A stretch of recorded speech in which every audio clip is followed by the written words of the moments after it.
Well, let's talk now to Ryan Kraft, who attended Sandy Hook Elementary School and was a neighbour of the Lanza family and even babysat for them. He now lives in LA. Thanks very much indeed for joining us, Ryan. Obviously, everyone is incredibly shocked, but having attended the school, this was is a very good school. Yes, absolutely. My family actually moved to Newtown, Sandy Hook, within it when I was about 10, just for the quality of the schools, the quality of life. And I can tell you when I was there, that's what I experienced. So to see that memory juxtaposed with the reality of today is really shocking. I was sick to my stomach when I found out the news. And in an area that seems to be reasonably well off and with very little crime. Yeah, that's definitely how I remember it.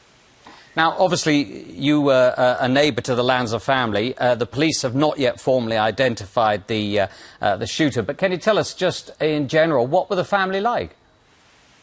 Well, I can tell you, I didn't know the Lanzas very well after about, I would say, 2003 or 4 when I stopped babysitting for them. But I know that it was a family of divorce, and Nancy, the wife, was divorced from her husband. He wasn't living at home with them. And while that was going on, I could tell it definitely affected the entire family. The kids were a little more drawn in, or drawn to themselves, rather. They weren't as social as they were before. And there was definitely a change. But I don't really know what went on within the family. I stopped babysitting for them, and we kind of lost touch after that. And obviously, with regard to the family, a terrible tragedy that appears the parents are both dead.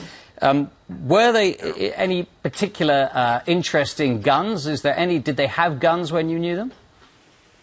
As far as I know, not at all, no. I babysat Adam, the younger brother, when he was maybe 8 to 10 years old, and we played video games with violence in them, but, that's a pretty standard thing for kids in America to do, I guess, and I didn't, ascribe any kind of unusuality to it.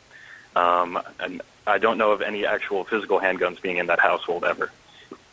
And so you think the parents were still living separate lives, as it were, and that had obviously affected the boys. When you last saw them, how old were the two sons?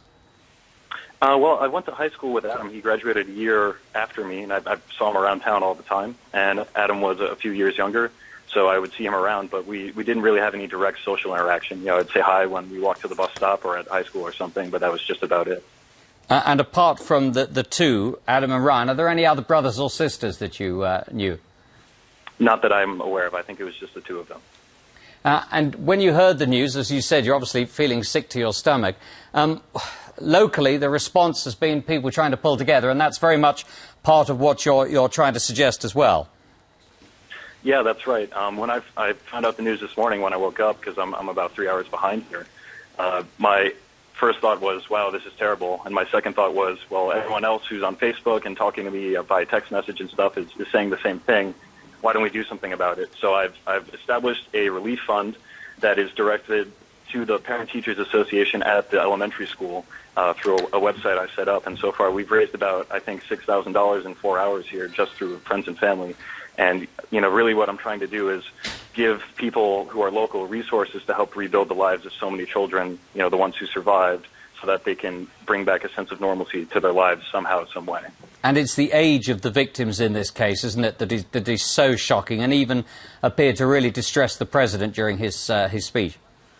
Well, that's understandable. I mean, anyone who has children, I don't at the moment, but I certainly plan to. It just has to be totally frightened by the situation.